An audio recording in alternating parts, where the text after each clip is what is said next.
I haven't had to do this in a long time since I got these big panels, but you see this beautiful sun? It is not gonna last long.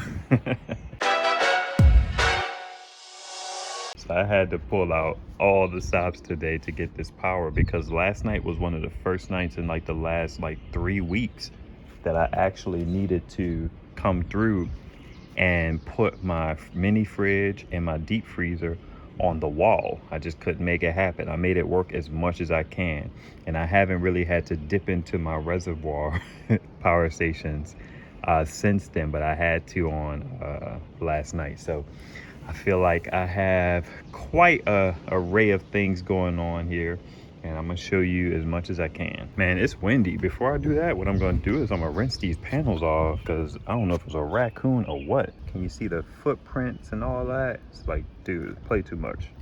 Raccoons play too much. We're just gonna get that a little washed up. I may have to come out and still wipe it down. Might as well do these too. And these. And that. Can't go too crazy because I got power stations over there. Probably shouldn't be on the misty boy. The first kind of deviation is I pull the all powers over here. It typically sits over here in the shade like all morning until the sun comes out. Sometimes I pull it over here, but I made it a point to pull it over here as soon as I woke up and I was into it with the solar because I need all this sun. And this is plugged into the EcoFlow using the Alicanta 5521 to its little split that actually gives it MC4 Anderson in 8020, not 7909. And then it's charging up the Go Labs because it has power in it. And I'm just using a short USB-C. Let's actually, yeah, it's still charging. The iPad is not plugged into anything right now. That's my Bouger V200 joint, and that is plugged into the OG EcoFlow, getting 120, and it's giving out 46 watts to the Loom Pal. I cannot put the Loom Pal on the AC charge to give it 150 watts because it causes the inverter to go on and off, and it throws my internet off, and then I have to kind of, it's a whole thing. But so I only have it dumping 40 some odd watts into it, which it should be giving it 100, but it's not. That's a whole nother situation. Back here, the first thing I did was I pulled out the new 100 watt Yargo joint and I plugged it into my Power Smart. I like this little power station. It's really reliable. I mean, it's a design from yesteryear, as I said in the review, but it's really reliable. 120 volts, I believe, because whenever I plug something into it, if a fan or something like that, it goes at full tilt. This is an interesting kind of design choice. They have this built-in cable that has all of these plugs in it. MC4 Anderson, probably 5521, and then this is 8mm. I apologize to my wife in advance. I'm like, babe, I'm out here getting busy because the sun is going to end at like noon or 1 o'clock. So then I pulled out the Alicanta, which is native in its wire 5521, and that's going right into the Pecron. The Pecron is getting 50 watts on a lay flat, and I'm kind of having to shift it so it stays out of the sun, which I'm going to do right now.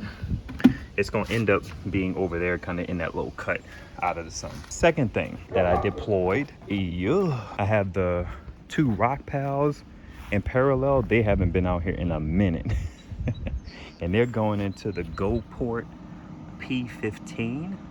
And this one is interesting because I had to take the Anderson and flip it right here because this one is backwards. Super sturdy power station with storage on the top. It's a whole thing.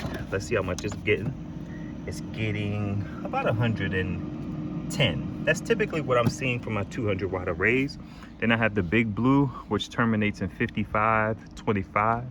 I recently grabbed its adapters because I don't plug it into the Big Blue power station as much anymore because it's just not reliable.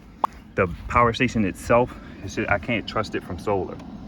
And then that one's getting 45. I have it at an angle right now. It's probably getting more than that. I was in its sun. 63. And then you know that this is the 1000 watt array, give or take. It's a bunch of 190s, 200.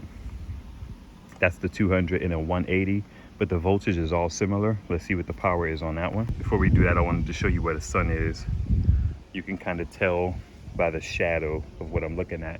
It's pretty high in the sky, but it's still not directly over. AC 200p, getting in about 600 watts from that array. So that's pretty cool. You can see I got 91 going out, 192 going out. It is dual charging, actually triple charging the Big Blue. I powered up into the Big Blue from USB-C. I don't put it on solar, as I said earlier.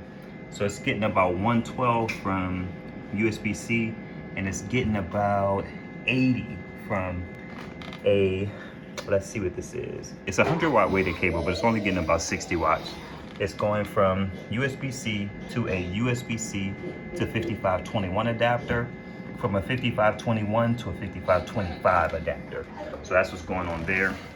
This is the All Powers R600. It's dead. I'm probably gonna end up quick charging it from somewhere if I just have some lanyard, but let's keep moving. Over here in this area, I have the EB3A. It's not charging anything right now because it's pretty much dead, but it's getting 109 watts. This one takes in 100, that one takes in 80. This is pretty like stable in my power charging because this thing gets full so quickly. I always power dump into here and into here because these three devices, well, these two devices typically power things on this floor. My son's TV where he watches YouTube, and this powers this lamp over here to give us some extra light. And that's on the 200 watt array that I'm gonna show you in a second. That's on this HQST Renogy Eclipse in parallel 200 watt lay flat. I don't know if you can see that, but those raccoon or whatever footprints are still on that panel. So that did not work. Actually, let's talk about the three panels and then I'll show you the power station. This is the EB70, that's a 200 watt Alriska. This is a 400 watt array going into the EB120. This is a 300, a 320, a 300, 8-volt Alcatel Duran. So let's see what kind of power we're getting from that with the sun kind of being right here. This is the Alcatel that is on the Renogy panel. And look at what the panel's doing, 153. You can see it's at 3%.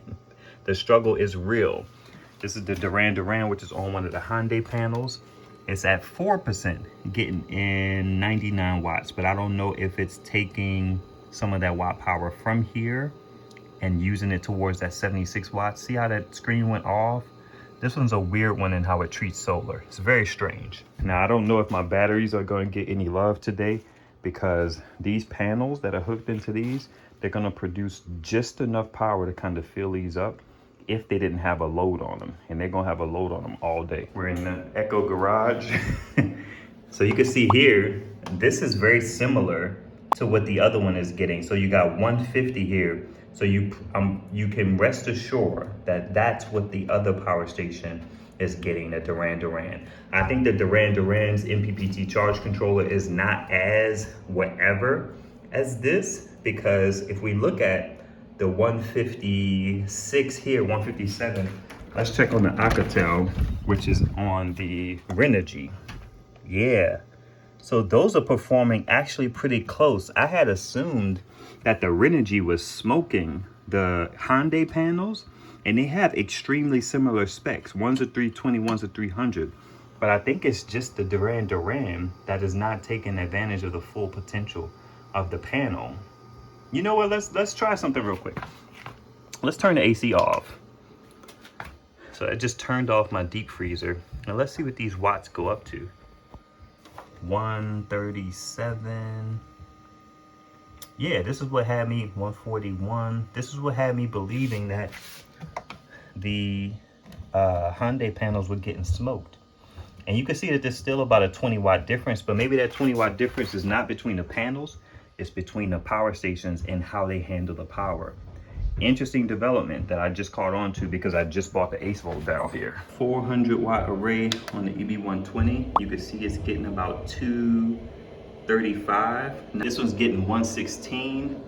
The interesting thing about this is only 1200 watt hours of power. That 400 watt array on paper is gonna produce what?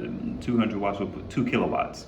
So I'm gonna need the power done from this one. This one is gonna get full pretty easily. This one is on a 200 watt array. That 200 watt array is going to produce about 1,000 watts. So I'm gonna need to power dump something from this one. This one is gonna get full. Now the twist in all of this, all of those numbers I was talking about and how I was talking about how things would get full and then needing a power dump, that may not apply in this situation because I'm only gonna have sun for the next few hours. Now these panels, they perform okay in overcast, but if it rains, the power goes down. So I wanna get as much power as possible. That's why I've been running around here trying to deploy all of these panels before it starts raining.